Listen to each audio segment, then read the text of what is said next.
누가복음 22장 54절부터 62절까지의 말씀 함께 저랑 교독하도록 하겠습니다. 54절부터 62절까지의 말씀 함께 교독하도록 하겠습니다. 예수를 잡아 끌고 대제사장의 집으로 들어갈새 베드로가 멀찍이 따라가니라. 사람들이 그 가운데 부르짖고 함께 앉았는지라. 베드로도 그 가운데 앉았더니 한 여종이 베드로의 불빛을 향하여 앉은 것을 보고 주목하여 이르되 이 사람도 그와 함께 있었느니라 하니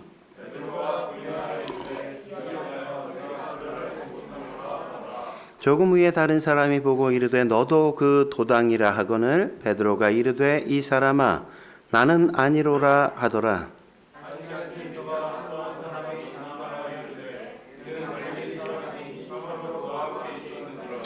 베드로가 이르되 이 사람아 나는 네가 하는 말을 알지 못하노라고 아직 말하고 있을 때에 닭이 곧 울더라.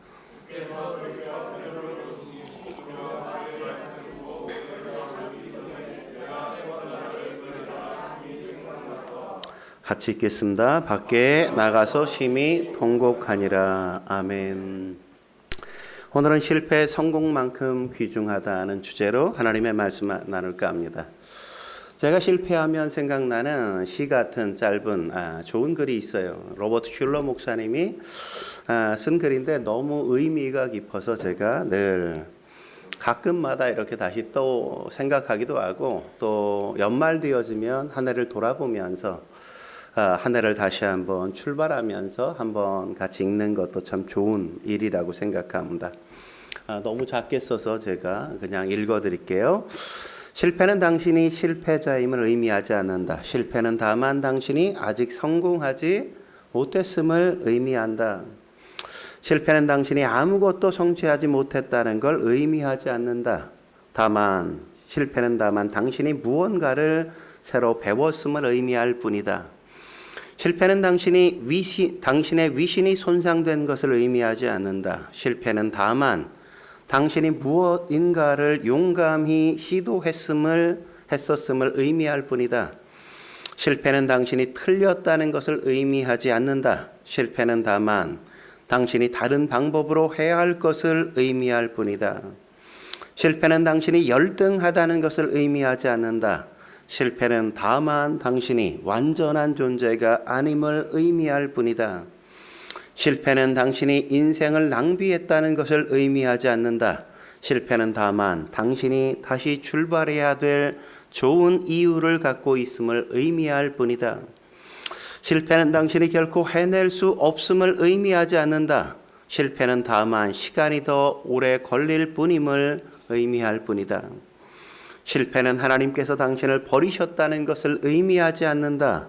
실패는 다만 하나님께서는 더 좋은 계획을 갖고 계심을 의미할 뿐이다. 실패가 우리는 실패라고 생각하고 낙심하고 좌절하고 절망할 때가 얼마나 많습니까? 그러나 실패는 또 한 단계로 도약할 수 있는 기회를 주는 굉장히 소중한 하나의 계단, 하나의 디딤돌에 해당한다는 사실을 우리는 잊지 말아야 한단 말이죠. 그런 차원에서 실패는 어쩌면 성공보다 훨씬 더 귀중한 교훈과 자산이 될 수 있는 겁니다. 오늘 본문에도 보면 베드로가 실패하는 걸 볼 수 있지 않습니까? 베드로가 얼마나 자신만만했습니까? 예수님이 제자들에게 너희가 다 흩어질 날이 올 거라고 이야기하면서 그때 다 버릴지라도 베드로는 나는 그렇게 하지 않겠습니다. 이렇게 자신만만하게 이야기하고 막 자기 주장을 펼쳤단 말이죠. 그러자 예수님께서 뭐라고 얘기했습니까? 그렇게 자신만만한 베드로에게 야 오늘 밤 내가 닭 3번 울기 전에 날 3번 부인할 거야. 닭 울기 전에 3번 날 부인할 거야 그러셨잖아요. 네? 그리고 나서 오늘 본문에 와서 보니까 어때요? 예수님이 예언하신 것처럼 그대로 베드로는 3번이나 예수님을 부인하는 장면을 우리가 볼 수 있죠. 첫 번째 부인하는 장면이 57절에 나오죠. 57절 읽어볼까요? 시작. 베드로가 부인하여 이르되 이 여자여 내가 그를 알지 못하노라 하더라. 이렇게 첫 번째 부인하고 그 다음에 58절에 두 번째 부인하는 장면이 나오고 60절에 보면 세 번째 부인하는 장면이 나온단 말이죠. 여러분, 우리가 살다 보면 실패할 때가 있단 말이죠. 어쩌면 우리가 실패에 익숙해질 필요가 있고 실패를 통해 우리가 어떤 교훈을 얻으려는 노력을 할 필요가 있는 겁니다. 실패를 그냥 실패로 끝내는 것보다 더 어리석고 멍청한 건 없는 거예요. 실패를 통해 소중한 가치와 자산을 우리가 획득할 수 있어야만 합니다. 그렇다면 우리가 베드로처럼 실패하지 않기 위해 어떻게 해야 될까요? 첫째로 내가 생각하는 안전지대를 떠날 수 있어야 돼요. 내가 생각하고 있는 안전지대를 떠날 수 있어야 된단 말이죠. 오늘 베드로가 왜 실패했습니까? 예수님 곁에 있는 걸 실패했기 때문이란 말이죠. 예수님 곁에 머무는 걸 실패했기 때문이에요. 왜 실패했죠?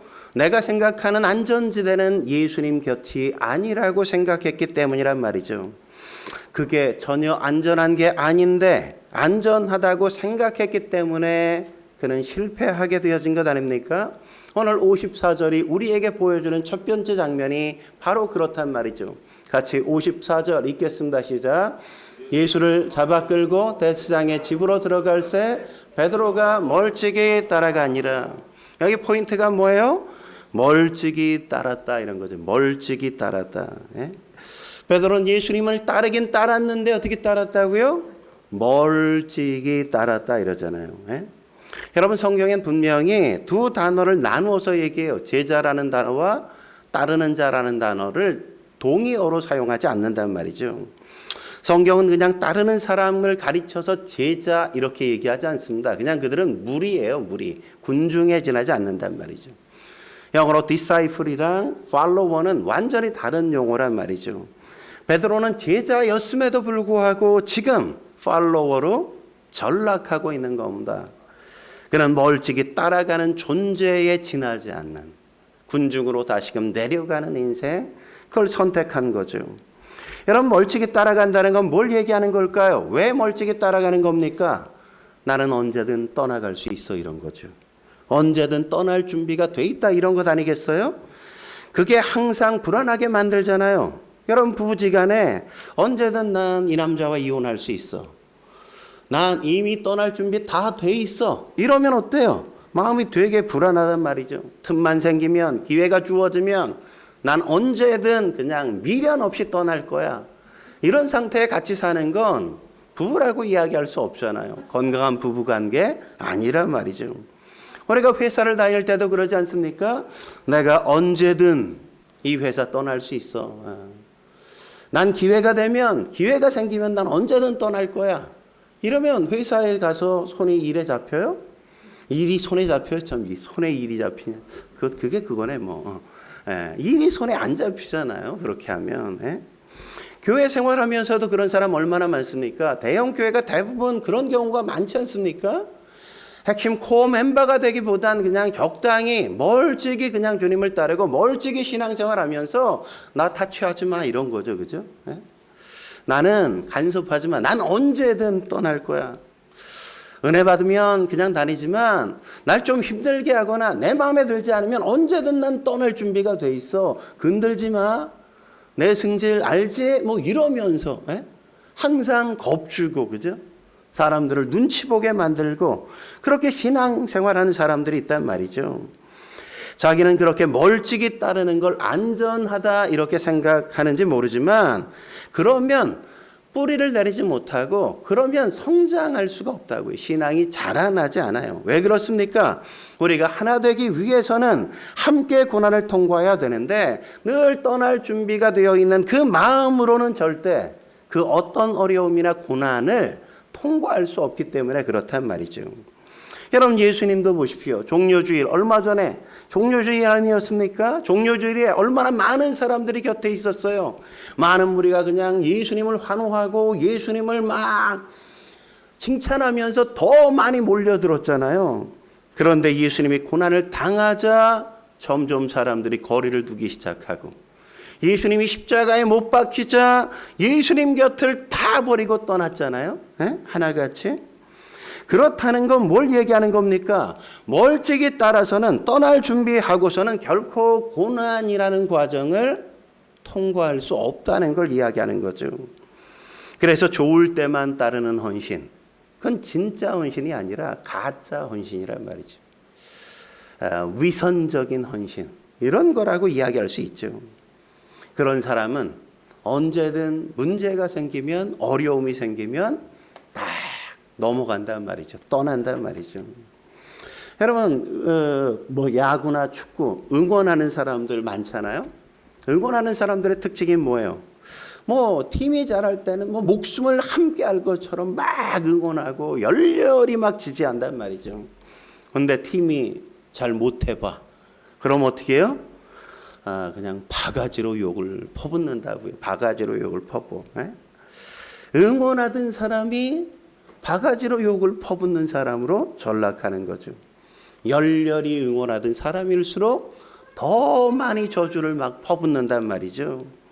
여러분, 예수님도 그랬잖아요. 요 종려주일에 호산나 다윗의 자손으로 오시는 이여 막 이러면서 나귀 타고 오실 때 그냥 옷을 막 벗어가지고 땅에다 깔고 왕의 대관식처럼 막 나무가지 꺾어가지고 막 흔들면서 얼마나 열렬하게 환호했습니까?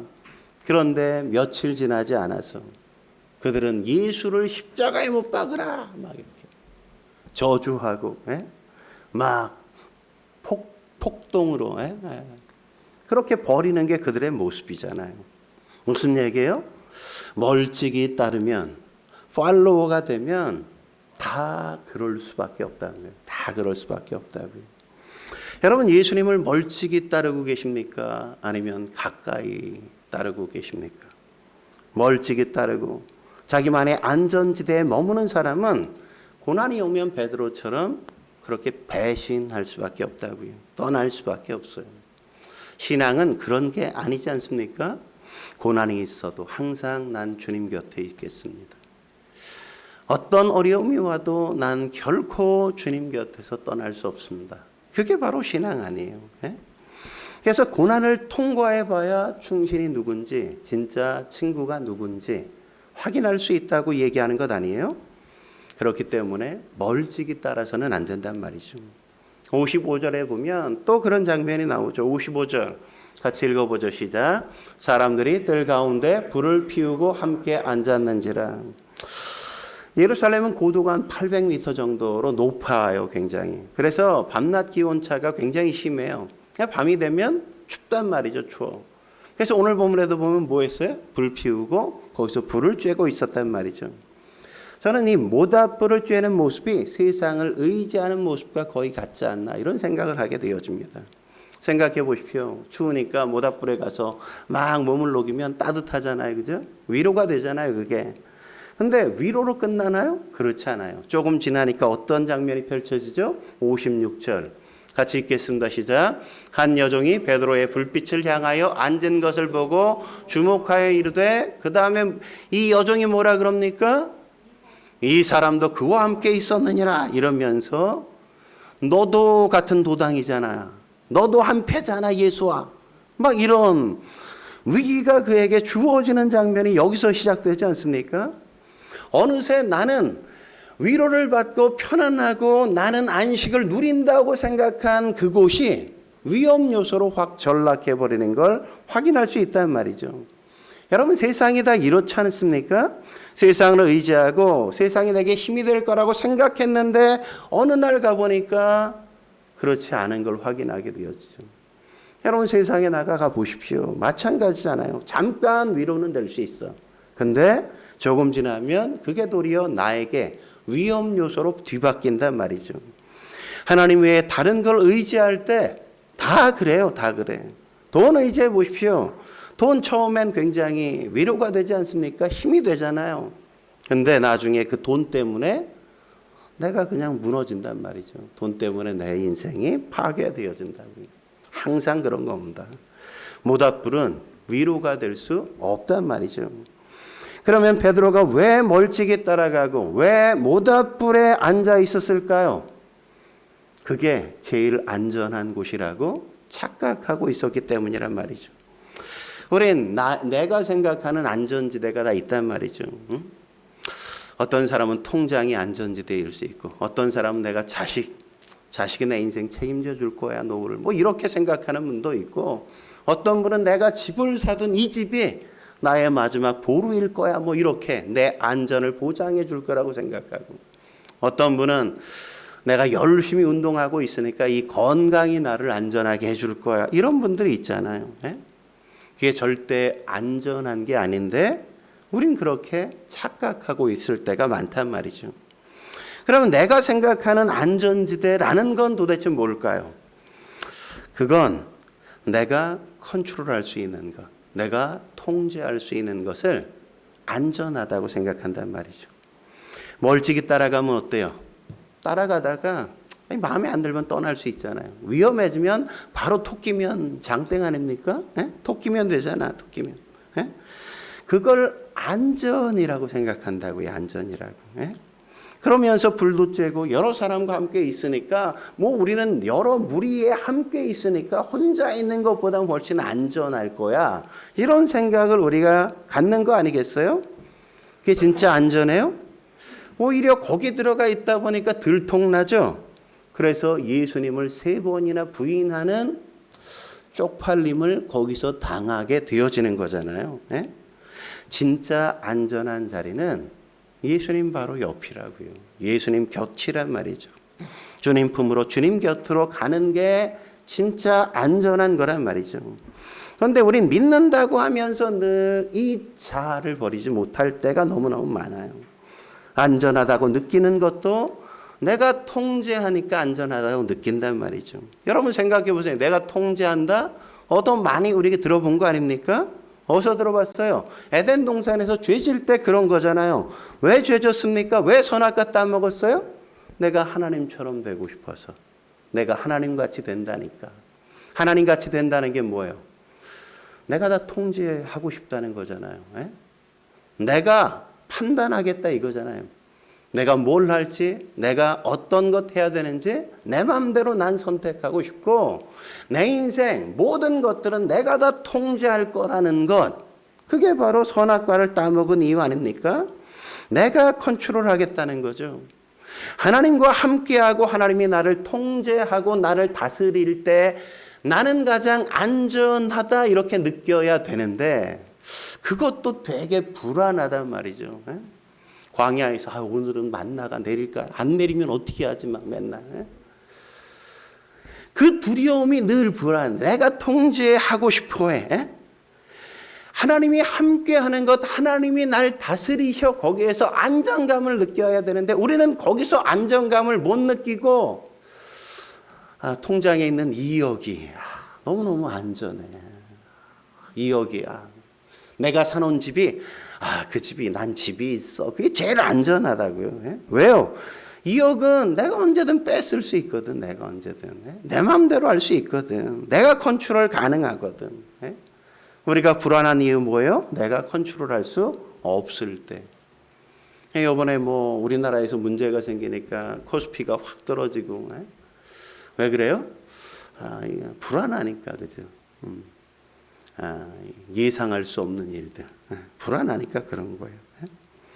여러분 제일 안전한 데가 어디라고요? 주님 곁에, 주님 품에. 그걸 믿음이라 그런단 말이죠.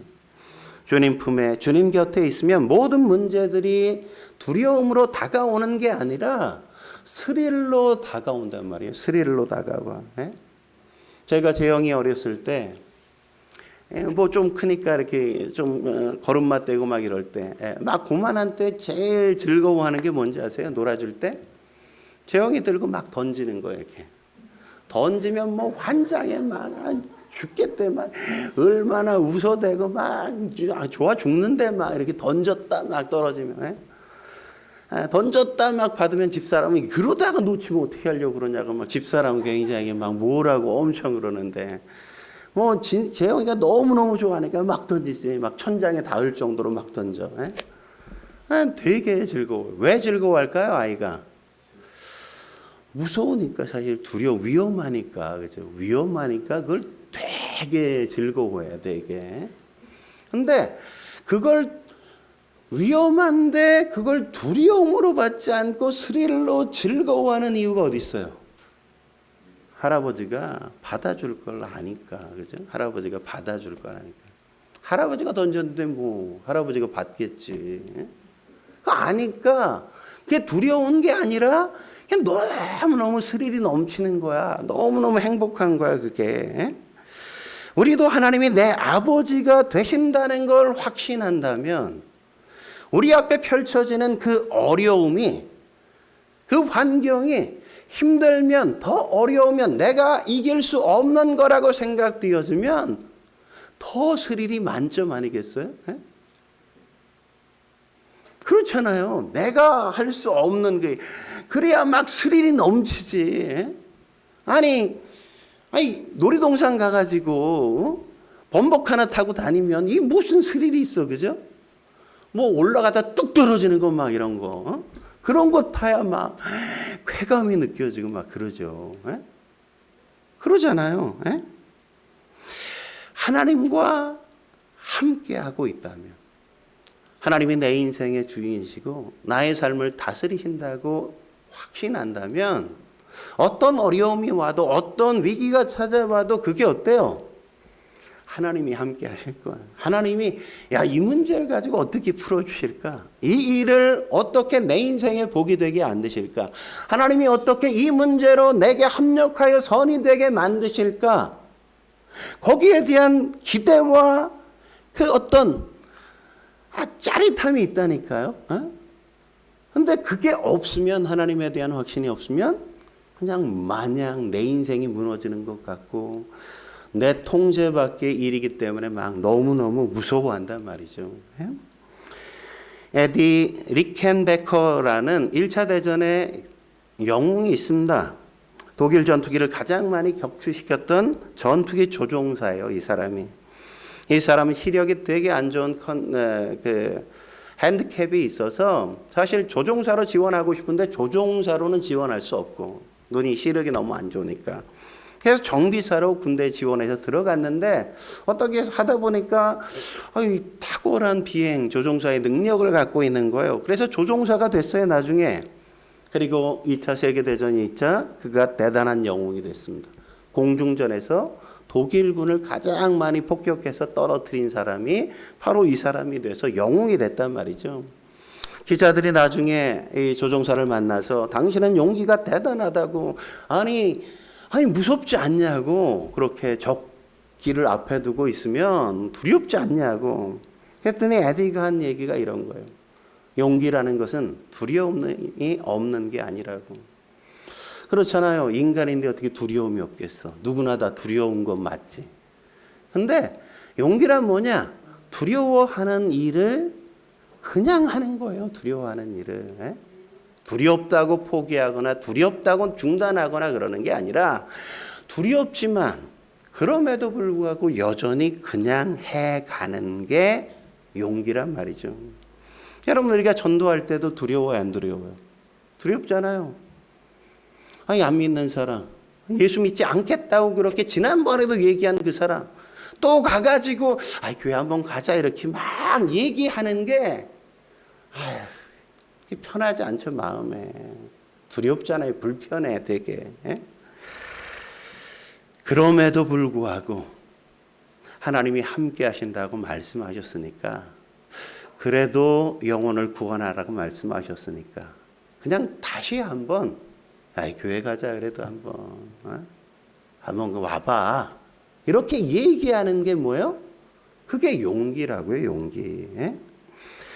그런데 사람들은 용기를 두려워하지 않는 거라고 착각하는 경우가 많아요. 그건 두려워하지 않는 게 아니라 그건 객기라 그러는 거예요. 객기라고. 객기는 별 쓸모가 없죠. 괜히 객기 부르다 죽는 경우가 얼마나 많아요. 그게 아니라 두려움에도 불구하고 주님이 나와 함께 하신다는 사실을 알기에 그냥 해야 될 일을 해가는 거. 그게 뭐라고요? 그게 진정한 용기라고요. 우리가 지금 안전지대에 머물러 있는 이유가 뭡니까? 용기가 없기 때문이잖아요. 두려워서 그냥 피한단 말이죠. 외면한단 말이죠. 그래서 두려운 걸 피하는 것 같은데 그러다 보면 나중에 그거보다 피할 수 없는 너무 큰 두려움 앞에 서는 일이 생기게 되는 거예요. 주님을 의지하면서 두려워도 그냥 하는 거. 그게 바로 용기란 말이죠. 그래야 승리도 맛보는 겁니다.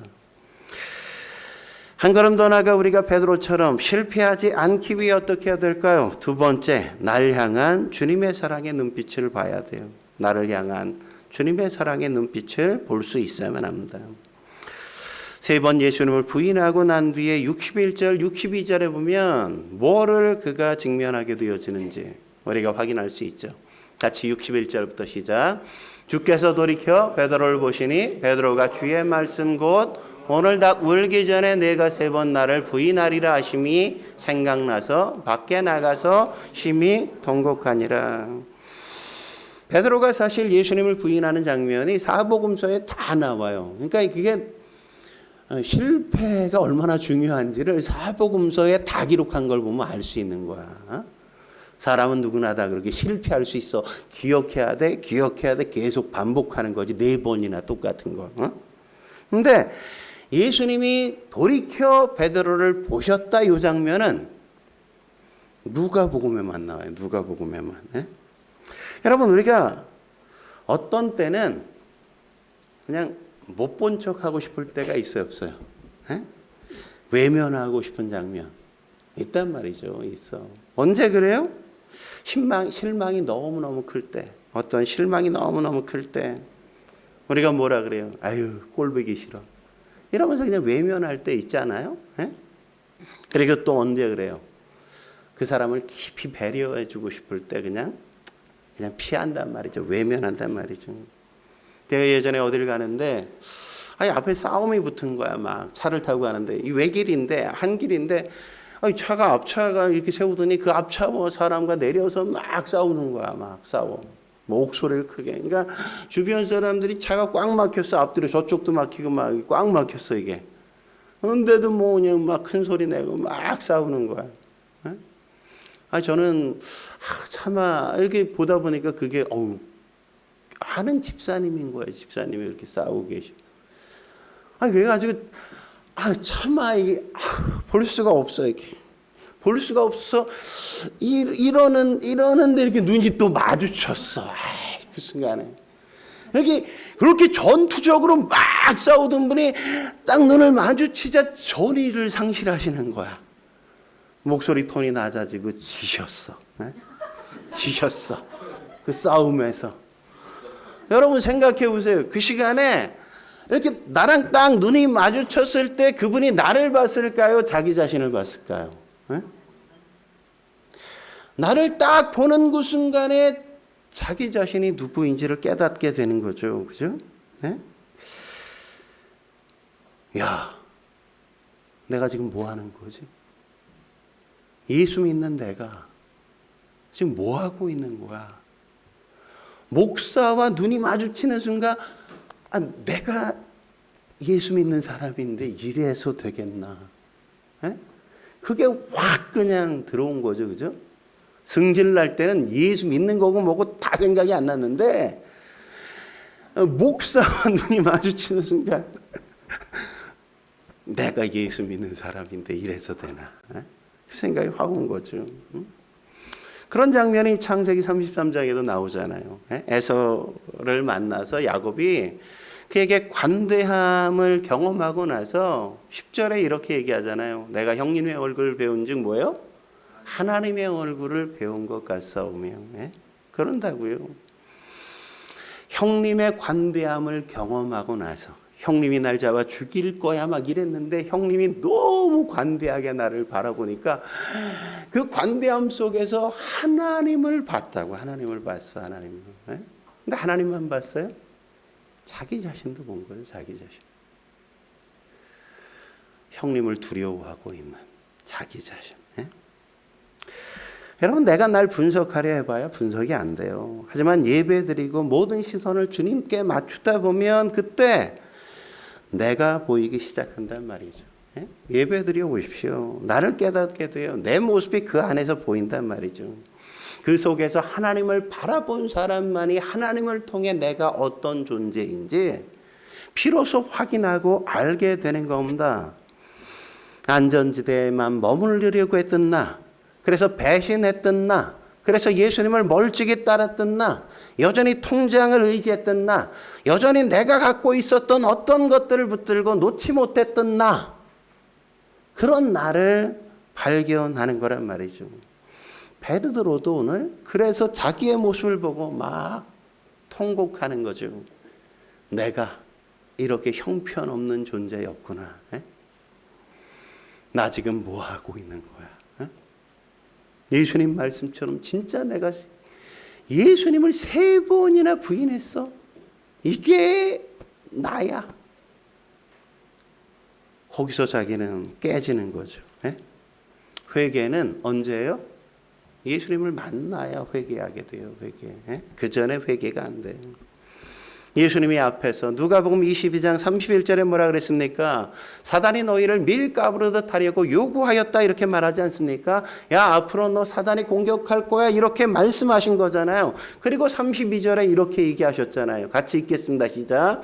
그러나 내가 너를 위하여 내 믿음이 떨어지지 않기를 기도하였노니 너는 돌이킨 후에 내 형제를 굳게 하라. 이게 무슨 말입니까? 너 배신할 거 다 알고 있다는 거거든요. 그러니까 이 말은 뭐예요? 배신할 거야 너. 근데 그것 때문에 네가 믿음을 저버리게 되지는 않을 거라는 걸 난 알고 있어. 이런 거죠. 주님을 배신하고 떠났다 할지라도 그게 믿음을 완전히 버린 건 아니란 말이죠. 우리도 그러잖아요. 가끔 내가 이렇게 하겠다 해놓고 하지 못할 때 얼마나 많습니까? 우리가 주님 잘 믿는 것처럼 하겠다 그래 놓고 또 혼자만의 방학을 해버리고 막 이런 사람도 많지 않아요? 교회가 공식적으로 방학 안 했는데 자기 혼자 방학해 막. 어우 대단해 요새는 뭐 안 가면 방학이야 그냥. 막 이래. 근데 그렇다고 그게 예수님을 믿지 않는 자리까지 간 건 아니라는 걸 주님은 아신단 말이죠. 여러분 믿음이 뭡니까? 깨지고 넘어지고 자빠지고 실패한다고 할지라도 다시금 고개 들고 주님 앞에 돌아오는 거. 그게 바로 믿음이라고요. 여러분 잊지 마십시오. 넘어지지 않는다는 거 아니에요. 실패하지 않는다는 거 아니에요.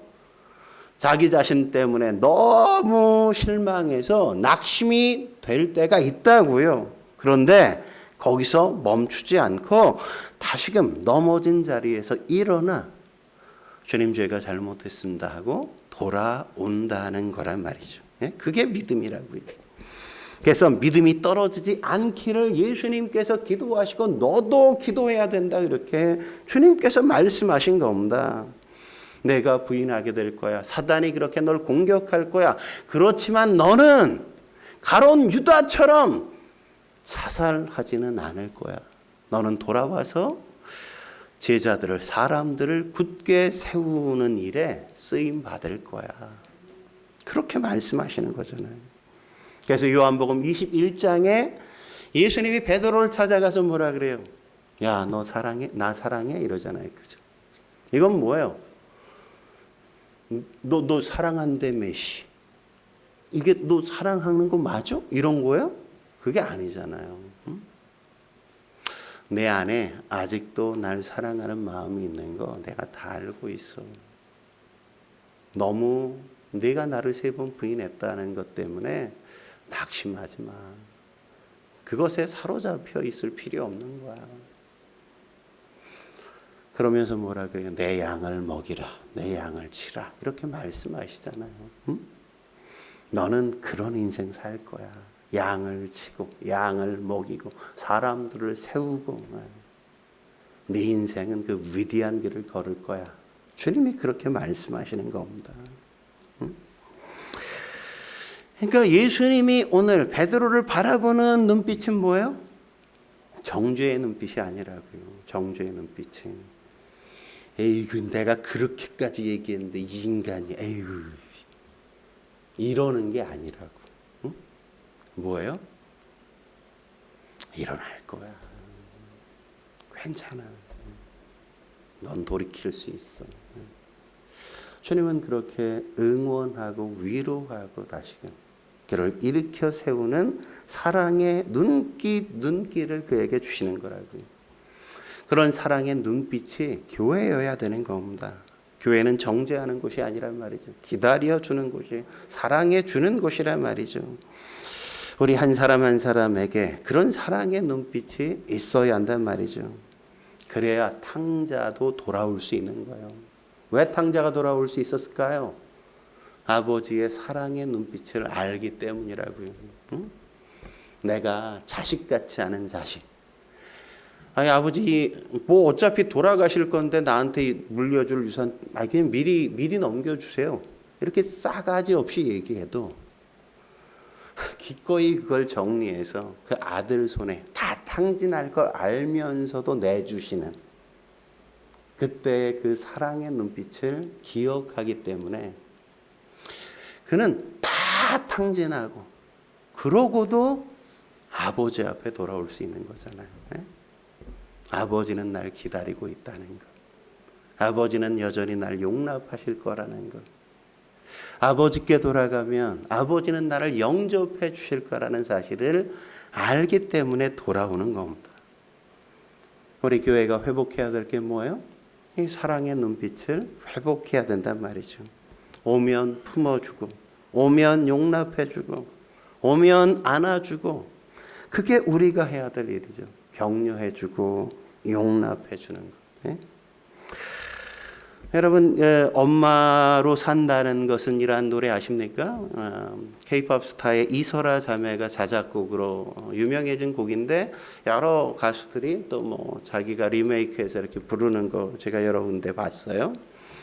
엄마의 마음을 잘 이야기하고 있죠. 거의 뭐 복음이더라고요, 보니까. 애가 하나 있어, 애가 하나가 있는데 청소년인 것 같아. 막 사춘기 한참 때인 것 같아.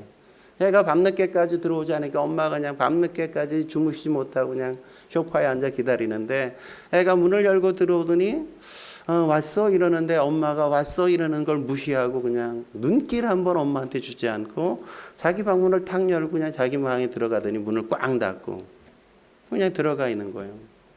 이 싸가지 없는 자식 뭐 이래야 되는데 엄마가 그러지 않고 그 늦게 들어온 아들을 바라보면서 냉장고에 가서 과일을 몇 개 꺼내서 과일 한 접시를 깎아서 접시에 담아서 노크를 하고 문 열고 들어가서 과일을 줬어요. 그래도 그 아들이 한 번도 엄마에게 눈길 한 번 주지 않아요. 그리고 나와 있어요. 네. 그 모습을 생각하면서 이런 걸 생각하는 겁니다. 엄마도 사춘기일 때가 있었는데 소녀일 때가 있었을 텐데 자기밖에 모를 때가 있었을 텐데 엄마도 예쁠 때가 있었을 텐데 그런데 이렇게 우리를 위해 희생하고 우리를 품어주고 우리를 용납해주고 있구나. 엄마가 강한 이유가 뭐예요? 사랑 때문인 거죠. 사랑 때문에. 사랑 때문에. 여러분, 강한 존재가 돼야 돼요. 세상에 제일 강한 존재는 어떤 존재입니까? 품어주는 존재란 말이죠. 용납해주는 존재란 말이죠. 엄마가 제일 강한 존재예요. 애가 말은 지금 안 들었지만 나중에 어때요? 변화되잖아요. 그죠? 사춘기가 지나면 조금 이제 입술을 열기 시작하고 장가 가면 이제 아빠 엄마의 마음들을 이해하고 변하지 않습니까? 변해요. 여러분, 당자가 생각할 때 제일 강한 사람이 누구예요? 아버지죠. 아버지. 왜? 그렇게 배신자처럼 떠나갔어도 아버지는 기다려줄 거라는 걸 아니까. 여전히 나를 품어줄 걸 아니까. 오늘 베드로에게 제일 강한 사람은 누구예요? 예수님이에요. 사랑의 눈빛으로 여전히. 내가 배신을 했는데 쌍욕을 해가면서 막 저주를 퍼부었는데 그런 나를 여전히 안쓰럽게 바라보시고 당신은 십자가를 향하여 잡혀가면서도 당신 걱정하지 않고 나를 걱정하고 계시는 주님의 그 눈빛을 보기 때문에 그러니까 돌이킬 수밖에 없었던 거죠. 그래서 바울이 고린도전서 4장 15절에 이렇게 말하지 않습니까? 그리스도 안에서 1만 스승이 있으되 아버지는 많지 않다. 스승은 많지만 아버지는 많잖아요. 우리가 아비의 마음, 어미의 마음, 그 사랑을 품고 그런 눈빛으로 우리가 서로를 격려하고 품어주고 위로해주고 세워줄 수 있어야만 합니다. 저는 우리 교회가 뭐 몇 명이냐가 중요한 게 아니라 그런 교회 됐으면 좋겠습니다. 그래서 사람을 살리고 여러분 곁에 오면 힘이 난다 그러고 다시금 힘을 얻고 가서 세상에 나가 당당하게 살아가는 그런 존재로 서갈 수 있는 그런 저와 여러분이 되시길 주의 이름으로 축원합니다. 기도하시겠습니다. 거룩하신 하나님 아버지, 오늘도 주님 앞에 나와 엎드려 예배케 하시니 감사합니다. 우리가 실패하고 싶지는 않지만 그러나 그 실패를 통해서 우리가 얼마나 더 성숙해 갈 수 있고 얼마나 놀랍게 자라갈 수 있는지, 우리가 하나님을 닮아가는 존재로 빚어지고 다듬어질 수 있는 게 그 실패 속에서라는 사실을 인식하게 하셔서 실패를 너무 못 볼 것을 본 것처럼 맞이하지 못할 것을 맞이한 것처럼 생각하지 않도록 주여 도와 주옵소서. 주님의 거룩한 손 안에 내가 있음을 늘 인정하고 실패 자체도 주님의 손 아니요 주님의 품 아니라는 사실을 알고 이 일을 통해 내 인생을 변화시키시고 나를 또다시 새롭게 하실 하나님을 기대하고 소망하는 저희가 될 수 있도록 주여 도와 주옵소서. 어려운 시대를 넘어가고 있는 우리의 모든 성도들의 가정과 그들의 사업장과 그들의 직장을 주께서 붙잡아 주셔서 위기의 시절 다들 날카로워진 이 모든 상황 속에서 마음의 여유를 갖고 넉넉히 용납하는 자로, 품어주는 자로, 사람을 격려하는 자로 우리가 살게 해 주옵소서. 예수님의 이름으로 감사하며 기도드립니다. 아멘.